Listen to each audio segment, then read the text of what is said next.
We're going to overcorrect to where everything is AI-ified, but the human touch is going to be lost. So I think it'll swing back to like, hey, I want to talk to someone that knows how to control this thing. That is going to be the future of AI. I think the biggest benefit behind it is that Today's guest is Nikita Vakhrushev, founder of Aspekt and a digital marketing force behind 100-plus DTC brands. From building his own e-com brand to mastering retention through email and SMS, Nikita's turning inboxes into revenue engines. When did sort of the AI sparkle start to grab your attention? Like, oh, okay, this is something I need to really watch. we've evolved so much with using AI that it's cut down so much time that we can spend a lot more of that time on the clients and servicing the clients. Is there anything from working with AI, something that you never thought was possible is now possible? I'm really excited for hiring an AI specialist for the company to help clean things up on the back end. What is maybe a common myth that you've heard or you thought about AI and creativity that you kind of want to bust as like not true or true? I think the biggest one. All right, welcome back to another episode of Built for This, Stories of a Maverick, where we unpack journeys, pivots, and sparks that shape the bold, curious, and resilient leaders in our world today. And I'm talking with one of those people who's pushing the boundaries in terms of creative strategy and AI-driven storytelling.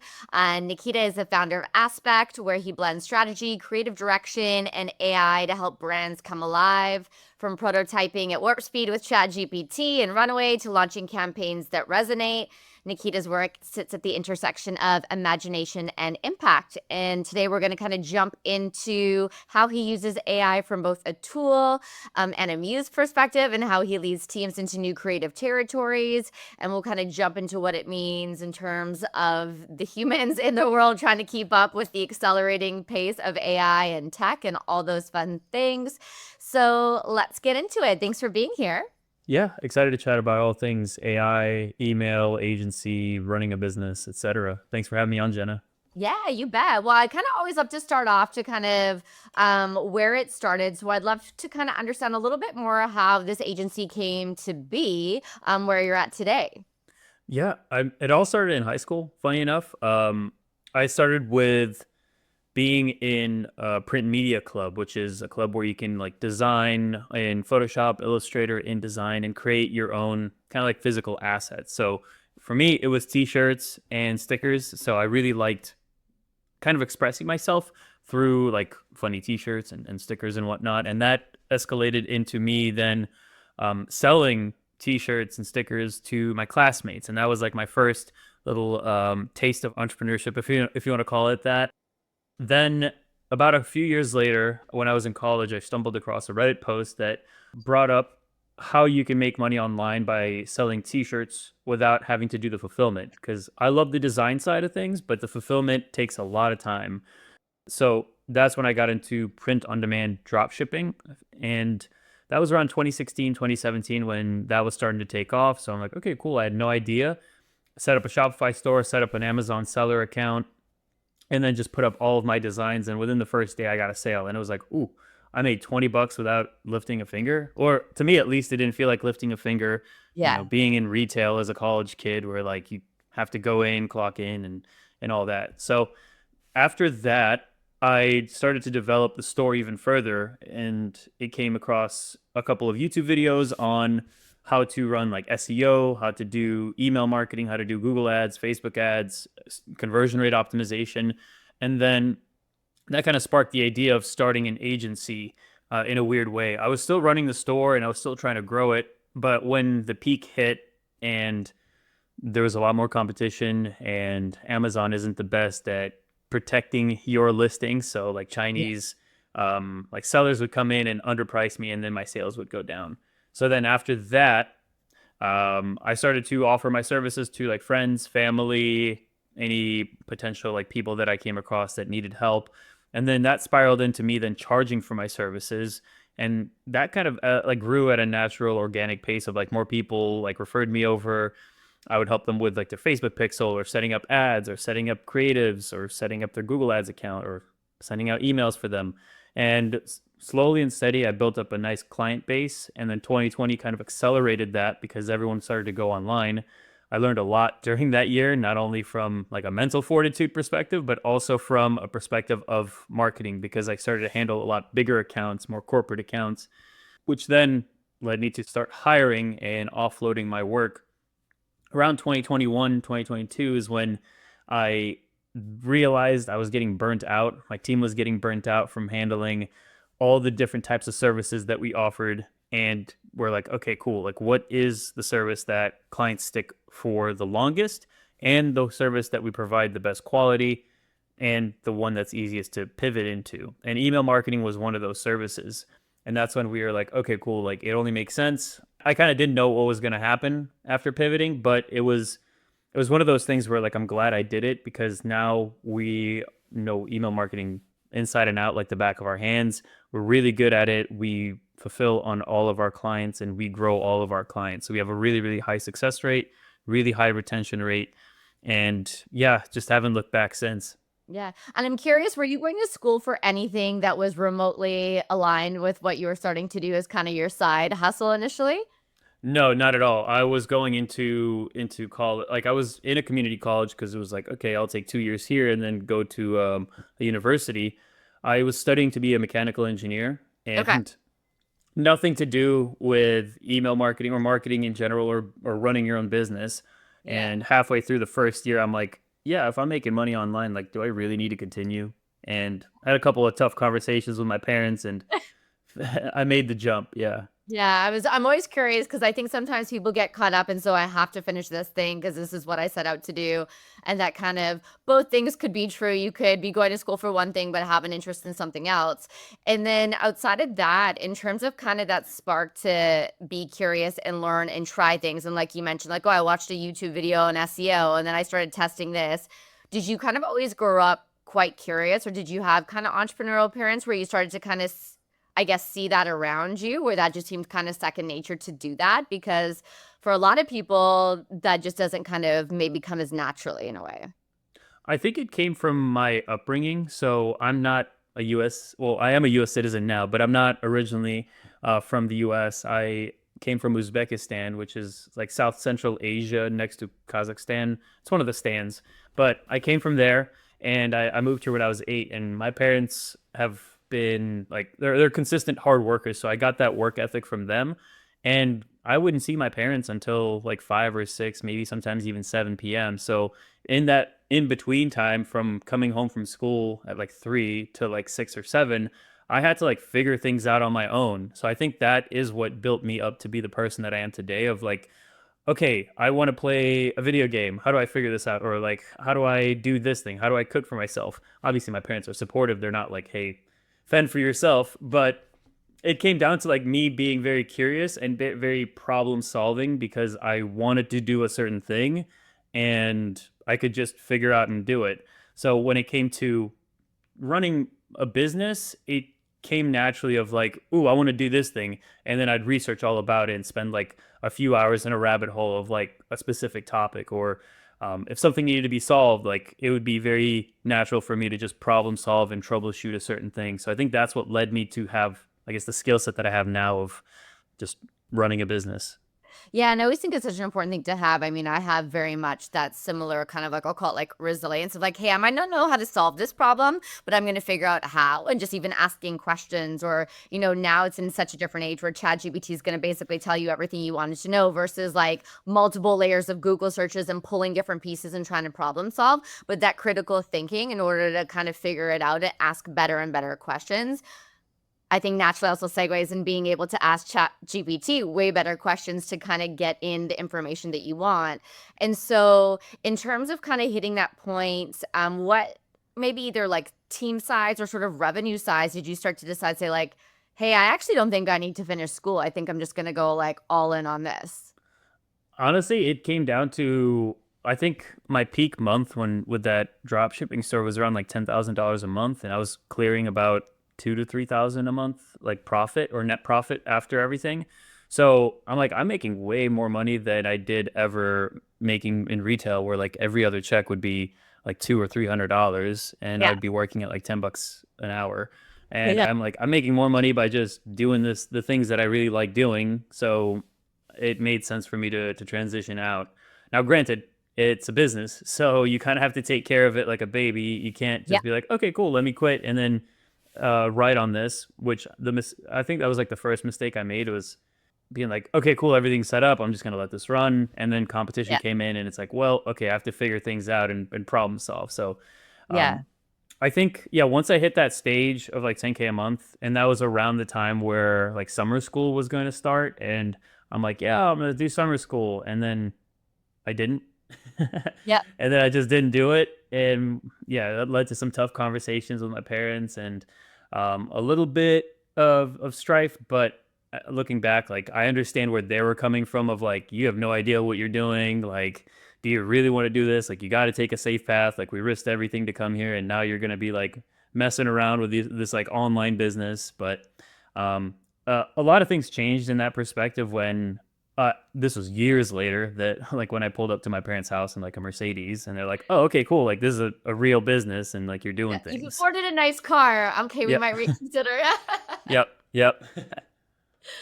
Awesome. And then in terms of kind of, building a team and how you looked at that, kind of sort of figuring things on your own, how did you sort of approach building a team and I'll call it like agreements and really understanding like how am I going to do this from a financial perspective, but also how did you kind of figure out how to pick the right people to add to your team? I think it came down to like what was needed the most. And when I look back, I know I can think creatively as far as problem solving or visuals or how I want something to look, but I couldn't like the skill gap was too big. Like I knew Photoshop basics and Illustrator basics to like make an ad, but I wasn't like like a taught designer. I didn't go to school for design or color theory or how things should be laid out. So that was actually one of my first hires was a designer because I think at the time in 2020 I was starting to clear about like 14 to $15,000 a month with my freelancing services. And one of the things that clients kept asking me was like, "Hey, can you create the ads for us instead of just running Facebook ads, or can you Yeah. create these emails for us?" And it's like I would create them, like they would be good enough, but they weren't like, "Oh, that's a really cool ad," or like, "Oh, that's a really cool email." So that Yeah. was it came from like a necessity of like complementing the skill set of like I can run the strategy and the media buying, but I need someone to help me fulfill on the creative. Hmm. When it came to the finances, it was like, okay, like it's 100% profit margin business. Well, maybe like 99% with like software costs and all Right. that. So it made sense because it came down to just hiring a person full time. And I was able to afford that or hiring them part time and then evolving them into full time once we had the capacity for it. So financially, it made sense. Like I was like, okay, cool. I'm still going to be clearing a decent amount of money. So like, okay, I can afford to spend like $1,000 to $2,000 a month on an employee. So it kind of just made sense, and I was able to recover that cost by upselling like creative services on the back end. Yeah. And because it kind of shifted to you for you from like a COVID perspective. And obviously, I mean, if we think you mentioned taking on like larger corporate clients and for them going from a major shift of fully in office to fully remote or like part in office, like minimal people. So for you right away, was the thought like my whole team will be hybrid and or completely remote? Or did you ever have a thought like, oh, I would want to have people like in an office around me from an agency perspective? In between 2018 to 2019, when things weren't going the best, like, and I was like still trying to get my feet up on the agency side and still trying to run that e-commerce brand. Eventually, I did close it down. I Yeah. worked at a marketing department as like an SEO specialist. Um, and I saw the in-office experience. I had to go in, like do the 40-minute commute every day. And I realized like, man, this is such a waste of time, not only for myself, but also for everyone else on the team. Cause I think we had like a week where they were doing remodeling in our office and Yeah. everyone was remote and everything was still getting done. So that kind of like opened up my eyes. Like we don't really need to be in office. It was just like more of like an ego play for the bosses and like the seniors. So Yeah. that kind of made me think like, okay, I don't need to have everyone be in office. And with all the other friends that I was making in the agency space, they're like, yeah, you don't really need to do that. So I was a remote approach first.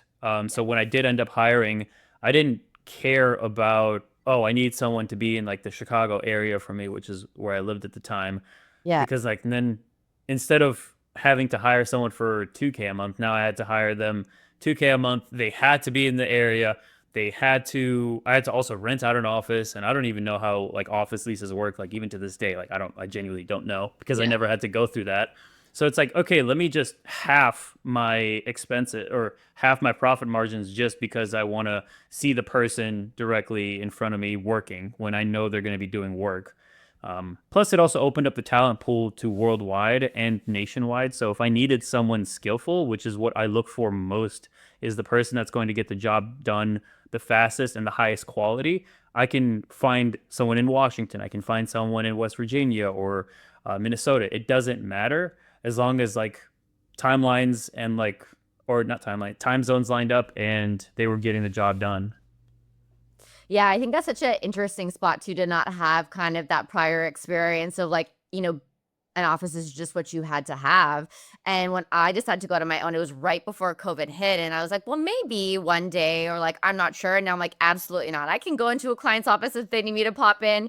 But why would I need that when I can work from wherever? And then again, like you mentioned, the global talent pool is now at like a fingertip access. So you can establish the best team for the best client for the project and deliver it. And it's more about, is that person a fit for you to work with? And do they have the key competencies, that you really need to do it and kind of have some fun to make things happen? And then obviously through that, I mean, tech moves fast regardless of, AI entering the chat. So as things started to kind of build for you from that client perspective, team perspective, and getting kind of a few people working across the board, when did sort of the kind of AI sparkle start to kind of grab your attention? Like, oh, okay, this is something I need to really watch and like get into because it's going to be probably very transformational for what we do. I think it didn't like I know Chat GPT came out, I think it was in 2023 in November. It was like around the Thanksgiving time, like everyone was talking about it. I'd played around with it a little bit, but I'm like, okay, this is cool. Like we'll see how it goes. But it didn't occur to me until I think it was January or February of 2024 that needed to take this serious. Or actually, no, 2022 was when it came out. Yeah. 2023, January, February is when I was like, okay, I need to take this seriously. And then that's when I was like, okay, I need to hire like a developer to set up this custom app that plugs into the API that can do all this stuff for us. And it worked out like it worked, but it wasn't the thing that exactly solved the problems that we were looking at that time. So like that's when I started to do a lot more research on like, okay, how do we do prompt engineering? How do we make sure we get the right answers? How do we ask the right questions? How do we make sure that like the for a lack of a better words, like the bowling alley like bumpers were set up correctly for the prompt to give us the best answer. Yeah. And that's like that we've evolved since then. Like it initially just started off with like ideation and getting a better idea of like customer profiles and getting a better idea on research. And it still was like very manual, but now at this point, like we've evolved so much with using AI that it's cut down so much time that we can spend a lot more of that time on the Yeah. clients and servicing the clients. Yeah, and what do you think about kind of obviously from a marketing perspective, you've mentioned design and then there's obviously like the storytelling component and there is kind of this tension between we'll call it the storytellers and the creatives of the world and, said robot doing everything for them, and how are you kind of looking at that intersection and how are you managing that? Can you can you define that a little bit further? I'm Yeah, sorry. like having I'll say, you know, an AI create all the content versus, before that was one single person, ideating and really drilling down. So how did you manage that kind of bringing in from like an email marketing perspective and sort of like brand identity, then kind of tactical execution, but making sure I guess the human element is still in there versus just straight, pulled from the lab, and that could be somewhat, we'll call it cookie cutter in a sense. So the great thing about AI and like ChatGPT and Claude and Perplexity, all these LLM tools is like they sound very professional, and when they give you an answer, it's like 100% confidence, even though it could be gibberish. So the best way, like we've learned through failure and through experimentation, anyone that we bring on to help write copy or to run strategies, they need to know what's right. because like I can like I mean even I can attest to this. Like when I was working on N8N automations and you need JavaScript and JSON, and I have no idea how JS or JSON works. And I would ask Claude, like, hey, can you help me troubleshoot this? It will come up with like a code base. I'd launch it and it wouldn't work. And I wouldn't know how to troubleshoot it. The same thing goes on the strategy and copy side, where like we could have someone ask ChatGPT, like, hey, write me email copy for this shoe brand. And like they would like copy, paste it, put it in the design, but they wouldn't know why that copy worked or why that copy didn't. So the best hybrid approach for us has been is to teach every single one of our employees like what are the characteristics that make a good email, that make good copy, that make good strategy, and then tweak it based off of AI output. So if AI outputs like an email copy and they now know, okay, cool, like these words should not be here, then these words need to be replaced, or like this call to action is irrelevant, or these things are irrelevant. This is just gibberish. So they know how to judge based off of like their own experience and what we taught them, that they can now use AI in like a way better, like, or I guess a way more productive way without just blindly trusting it. Yeah. And what's it like kind of, from a partnership perspective and how you work with clients of kind of, I guess, the involvement of communicating how we use AI from a client benefit perspective to like who is the team actually managing that? So kind of what's the value proposition for you with kind of partners you bring on, and is there a particular niche that you've really started to focus on? Yeah, absolutely. The only niche that we focus on is e-commerce. So like it doesn't really matter which specific brand or niche. We just need to make sure that they're selling online direct to consumer, not through Amazon or not wholesale. But when it came down to those conversations with clients before they signed on, whether or not we're using AI, and we're fully transparent in how we use AI, we're not directly using it and copy pasting the copy. We use it for ideation, and we do use it to help create certain sections or sum up any certain information. In the like when ChatGPT and like AI started to really like just came on the scene, like it was initially like, hey, we just kept it behind closed doors. But as we progressed and started to learn more about how to use these tools, we started to be more honest with the clients. And now at this point, the conversations that I'm having is the brand owners or the marketing managers, they're like, yeah, use AI. Like, I don't care. Like, we just need the thing that brings us the most revenue. So now Yeah. it's not necessarily like ooh, you guys are using AI, we're not going to go with you. It's now like, I don't care. We see how powerful it is. If you use it, great. If you don't, we don't care. We just need to see the biggest results. Yeah. And what do you think from, what's changed from, I guess, an execution approach for email marketing, from a success perspective of maybe was there something that worked really well before, but doesn't now with the change in the kind of landscape? Or is there, you notice kind of any really different, like, or big learnings throughout sort of this interesting sort of transition period? I think there's a lot of like changes in the way that we operate. It's not like things don't work anymore. Like the strategies and the designs that we create are still like very tried and true. The only thing that I haven't seen work is just the image generation or like the design generation through like ChatGPT 4.0 or any of these like visual LLMs, where we tried to use it and it spits out great content, but we can't edit it and it's inconsistent. So like if we want like a headline that has like these like mints with like a hand and like a headline right here, we can't really change the text, or like we'd have to re-edit the entire image in order for it to be editable. Because for example, like we would send it out for approval and the client's like, hey, can we tweak this hand to be like a little bit further to the left, or can we tweak the headline, or can we tweak the call to action? And if we were to tweak that in chat gpt, like the hand would be like like instead of like this, it would be like this, or like the fonts would change.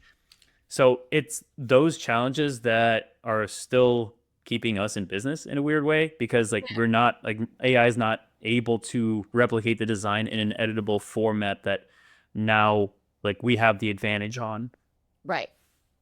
Yeah, no, I'm very curious to see how from like a video and image perspective of where that big next jump is going to be to where it does really nail it. And then you Yep. have that get it automated into a workflow perspective. I think whoever nails that Is probably gonna make some good money.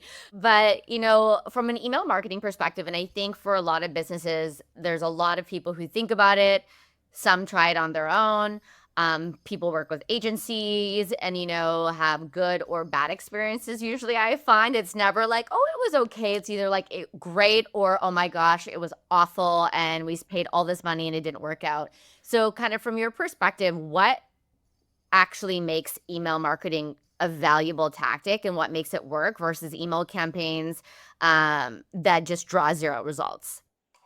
I think the biggest benefit behind it is that you own the data that you're sort of advertising to. TikTok, Facebook, Instagram, Google, it's all rented land. And tomorrow they could change their terms and conditions, and then your brand isn't able to post anything, or it could be even banned. So, email is one of those powerful channels where you have access to your data once someone signs on to your list or once someone submits their phone number. You're able to directly go to that customer and you're able to directly contact them. And I think that's where a lot of the power comes in because it's your own land rather than rented land. So from our perspective, it's been very beneficial for customers and clients, but it's again one of those weird things where it's not sexy, it's not flashy. It's like, oh, email, is that even still working? We need to focus on TikTok shop, for example. So it gets a little bit mistreated, and I think some of the like one of the reasons why brands may not succeed is because it could either be a belief thing from the get-go, or it could be a factor of them not taking the channel seriously enough to where, like, okay, you can't just throw a designer on there and say like, hey, try it out, and then, like, obviously if there's no strategy behind it, it's not going to work. So you have to Yeah. take it as seriously as these other marketing channels that you're running, whether it's Facebook ads. Like, you have to have the right media buyer, the right strategy that you're running, the creative to back it up. You need the same thing with email, because if you do treat it like any other channel, you will have those great results coming in where you're seeing 25 to 30% of your total revenue coming in from your email list. Yeah. And what would you say are like the common things that most people do wrong from an email marketing perspective? Oh man, I love this. Yeah. I see this in so we audit about 5 to 10 accounts a week. So I see this consistently. It mainly has to do with the first section of the email. So do you know what the above the fold section is? Yeah. Okay, perfect. But maybe So explain in case somebody's listening is like, actually, I have no idea what that means because I've never heard it called that before. okay. So it actually the term originated from back when newspapers were a thing. I mean, they're probably still a thing, but who cares? Yeah. Um, Some people so love their newspaper. It's okay. yeah, Yeah. I'm not gonna judge. Just how people like vinyl records. Like, you Yeah. like your newspapers, that's cool. So essentially, what above the fold meant is, like, when you get your newspaper delivered, you see the first headline and the first important article that came out that day, and then when you fold it, that's below the fold, and that now translates into websites and anything design wise. So when you load up a website, the first thing you see, whether it's like a headline image and a headline and a call to action, that's above the fold. When someone has to scroll, that's below the fold. Same thing with email.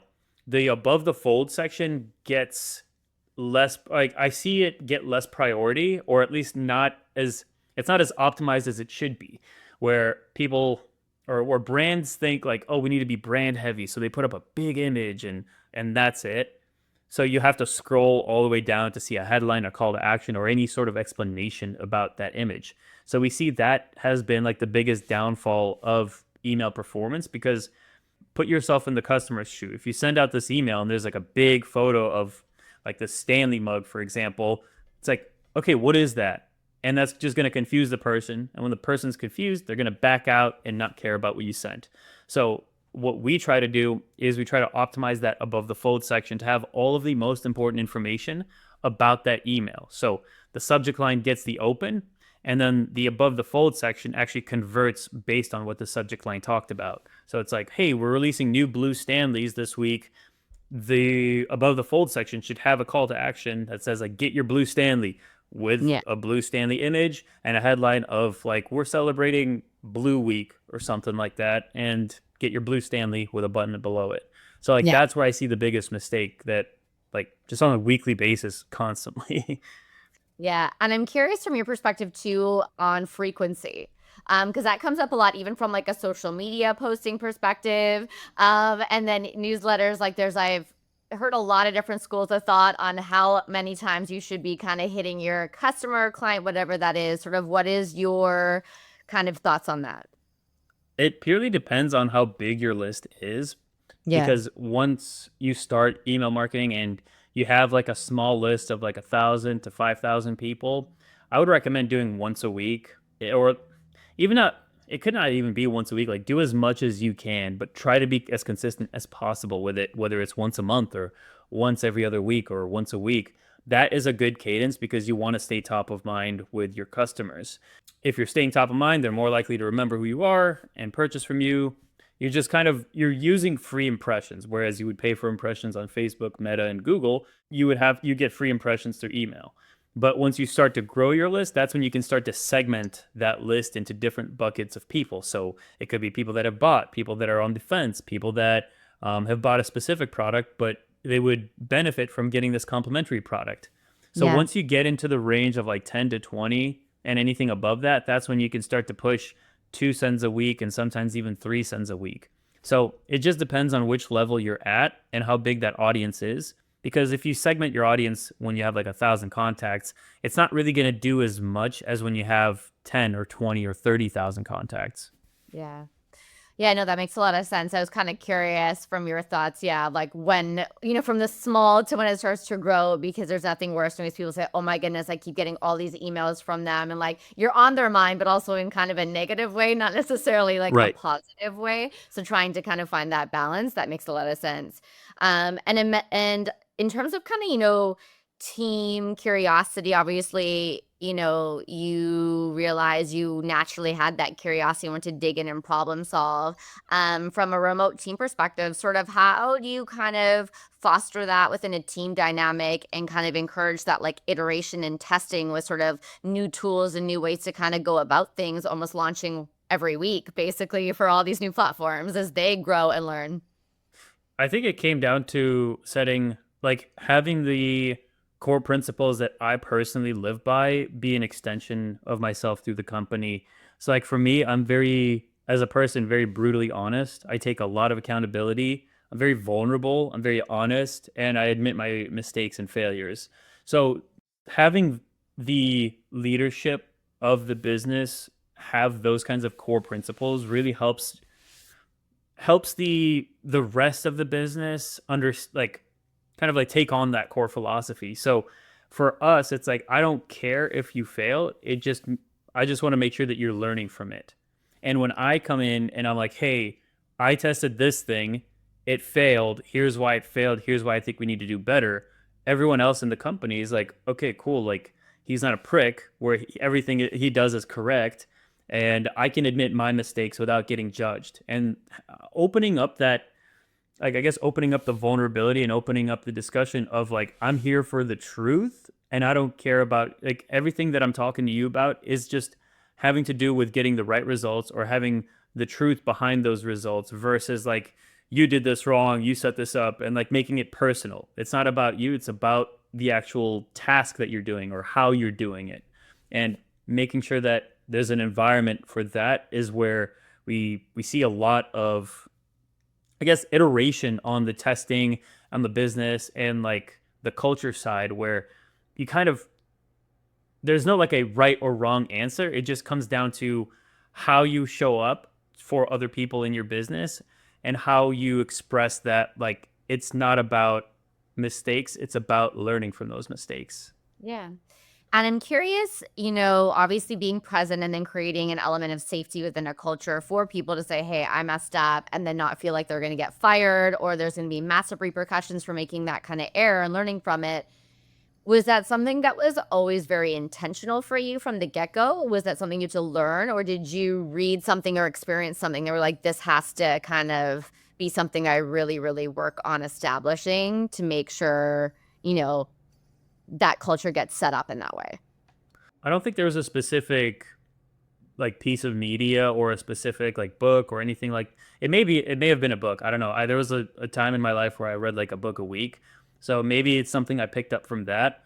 But it honestly came down from like from the first person that I hired, I told them like I don't care how long it takes you to do the or it's not I don't care how long it takes you to do this. I don't care. I do care. Yeah. Um Timelines are important. yeah, Yeah. yeah, timelines are important. I think I said like I don't care when you do it as long as it's done by the due date. That's all I care about and as long as the product is correct, that's Yeah. all I care about. And I don't care if you make mistakes or you fail. It happens because I've seen it myself in my own personal growth journey of like from starting out from nothing to growing a business to like having that business go down to now growing the agency. Yeah. Like I've made mistakes and I've seen it on the other side where they're like, it's okay that you made a mistake. Like you don't have to take this seriously. Like I just want to know like what happened? What were the conditions? Like how can we solve for it to do better next time? And I think I picked up on that during my experience working with clients to then instill that into the business of like, I don't care if you made a mistake, just try, not try, but like avoid repeating it and learn from those mistakes and grow from the mistakes. And I think doing that enough times to the point where like now the whole entire team doesn't feel judged or pressured when they make a mistake, that just makes the culture for everyone even better. Yeah, for sure. And in terms of kind of, we talk about like iteration and then being able to sort of kind of fail fast and learn. Is there anything from, working with AI where it actually started to like unlock different creative sort of like insights or prototyping of like, something that you never thought was possible is now possible? I don't know who said this, but one of my friends, like way back, he's like, it doesn't matter if this is going to be the next, like, whatever, like the next, like Amazon or next Apple or whatever it is. Like, just play around with it. Like, you could do whatever. If you could have it, like, come up with like recipes for you or like a workout plan, like, it doesn't matter. Just play around with it because then that will get your juices flowing. And I've taken that approach with like pretty much every software that we use of like, hey, we want to try out this new presentation software or this new project management software. And the first thing I do is like spend probably like 2 to 3 hours just playing around with it, seeing how it works. And then that really gets me like fired up because I can see like the potential of how to use this thing or how the potential of using these automations or the potential of like getting a specific answer if I asked it the right question. So I think that is what I try to instill in everyone in the business and also still try to hold core to myself because it may seem overwhelming. It may seem like a lot of work, but if you're taking it without any expectation or like any end goal, because if you have an end goal, then you're stressed to make that end goal meet. Without an end goal, it's like, oh, I don't care. Like I'm just gonna spend some time, play around with it, see how it works. If it works out, great. If it doesn't, okay, cool. Like I'll try something else out. So yeah, it just came down from that.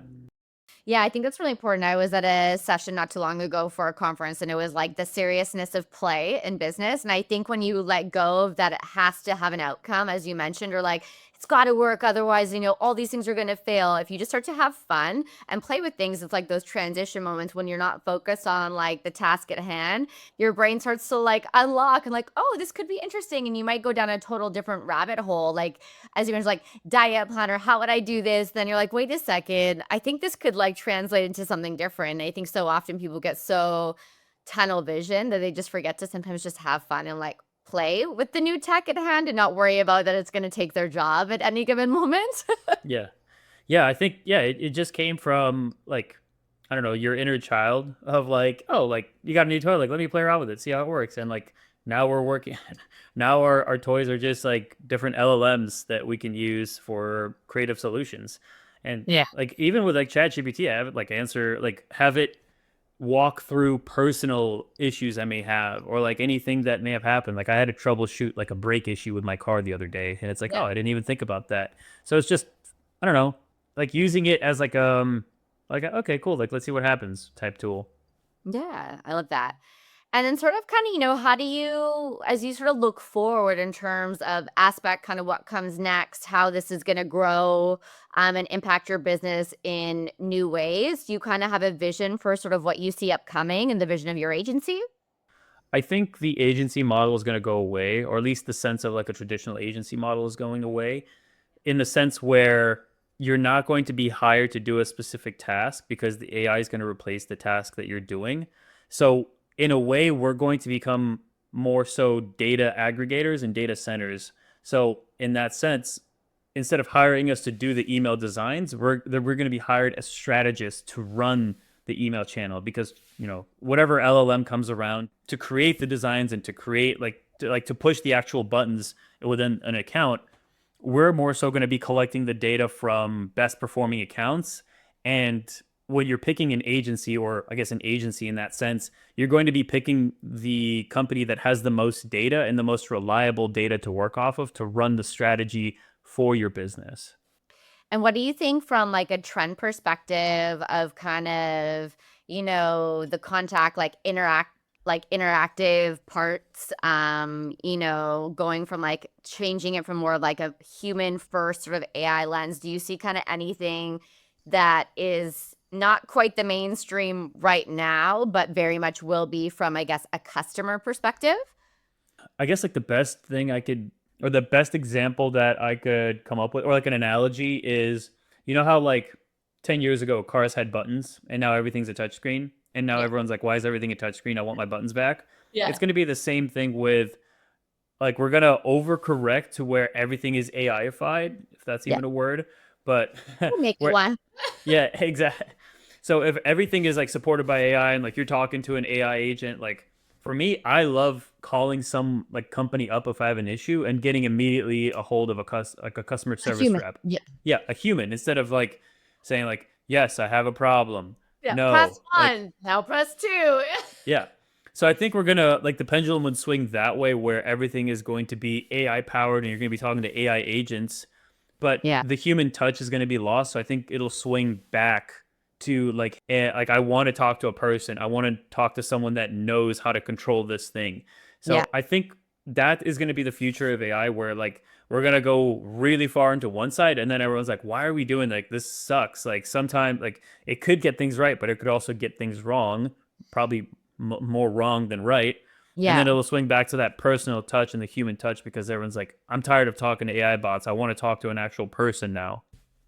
I completely agree with you. I've had a lot of conversations lately about like what's going to happen and kind of the rebellion of people against AI. And I think because as much as we get excited and it makes everything faster and we move quicker and like, even more things at like a touch of a button, and that instant gratification is again keeps getting heightened and heightened where you don't have to wait for anything anymore.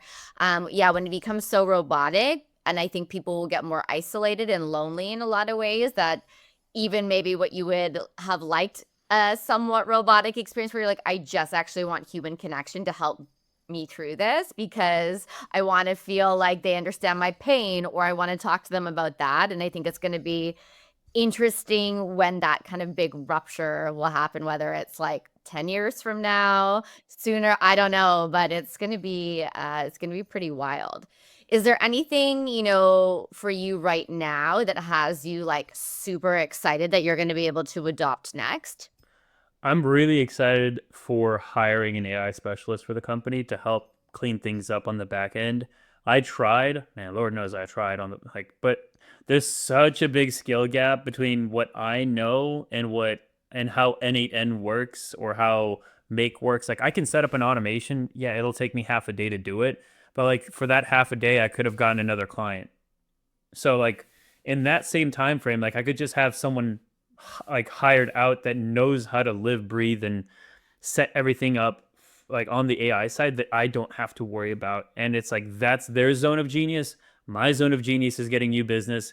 Their zone of genius is to like help optimize the certain parts of the business. Because Yeah. at the end of the day, as much as I love tinkering and figuring things out, it is beneficial for the business, but it isn't the highest priority task that I could be doing. Yeah, that's where I think there's going to be a big job gap for like developers that are getting kind of phased out because they're not writing code. It's like, okay, how are you going to transition to be that AI specialist now to come and do exactly what you mentioned, setups, cleanup, or implementations for small, medium, and large organizations? So I'm curious to see. And then also all the schools starting to kind of launch programs to get people in and learning and becoming experts in that field. I love it. It's super exciting. And I love that you're staying curious and learning and adopting that across your team in the consistent still, fail fast, let's learn. I'm in holding space for vulnerability and people to expand and kind of continue to grow. And so I'd love to kind of round out with some rapid fire questions for you. Let's do it. Given that we're on the AI train, so what is your favorite AI tool or prompt that surprises you kind of every time? I think the biggest one, it's not necessarily a prompt, but it's an addition to a prompt. It's saying like, ask me questions to get a better output. And 9 times out of 10, whenever I say like, hey, could you help me create a social media post about blah, blah, blah, blah. And then I say like, ask me questions to get the best output possible. And it would ask me questions I'd never even thought about of like, hey, what, like outside of like, what's your target demo? What's this? What's that? But it would ask me some random question. It's like, oh my, like I didn't even think about this aspect of how this would tie into a social media post. So Yeah. I think, yeah, that's probably my favorite prompt addition, if you want to call it that. Yeah, I love that. What would be one piece of advice for teams just getting started with AI? Just play around with it again. Like that's the, Yeah. like come in with no expectations, come in with like no, yeah, just play around with it and use it for personal use if you don't know how to use it for the business side, and then just try to get the juices flowing, because they will, and it would make you think like, oh, I could do it for this, I could do it for that, it could help speed this up. So Yeah. that's probably the best thing I could say. What is maybe a common myth that you've heard or you thought about AI and creativity that you kind of want to bust as like not true or true? I think AI agents are good, but I don't think they're as good as everyone on the internet says they are. Like they're amazing, and I have like a few AI agents set up to help me on like the content generation side, and man, they still make mistakes. Like you can do as much as possible to like set up those bumper lanes, like the bowling bumper lanes, to like make sure you get the best output. But even then, sometimes it just messes it up, and it's like, okay, cool, I have to like rewrite this from scratch or like try and adjust it. Maybe it's a me issue where I'm like my skill set isn't quite there. But from my experience, I think AI. I'm not saying AI agents are overrated. They have a place. They have a specific use case and place. But for me, my experience just has been like I think I just need to hire that AI specialist. Yeah, that's fair. And then last one, in your own words, define what built for this means to you. I think it means built for a specific use case. So like for example, like our business is built for a specific solution, and it came down to burning out, losing money, losing team members. We didn't lose a lot. We lost one, okay? But it still hurt. Of It course. yeah, it came down to realizing that the things that you're building as a business have a specific use case, and you get so much more mastery, and you're able to charge much higher prices for that mastery when you specifically build your solution for a specific problem. And that's how I think I value built for this. And if people are listening and they want to connect with you, how and what is the best way to reach out? Yeah, the best way to do it is you can go to our website, aspectagency.com, ASPEKT agency.com. If you want a free audit for your emails, just submit the form. It's on the header. I put out weekly YouTube videos on my YouTube channel on all things email and SMS. So if you want to learn more on how to do that, it's on my YouTube channel. It's just my name, Nikita Vakhrushev. LinkedIn, also another thing. I post there daily on everything regarding marketing. Yeah. And if you want to see my personal side, my Instagram, just my name. Awesome. Well, I appreciate you taking time. It was great to chat with you, all things marketing, AI, and what goes on in your agency. And we'll stay connected. Yeah, this is a fun one, Jenna. Thank you.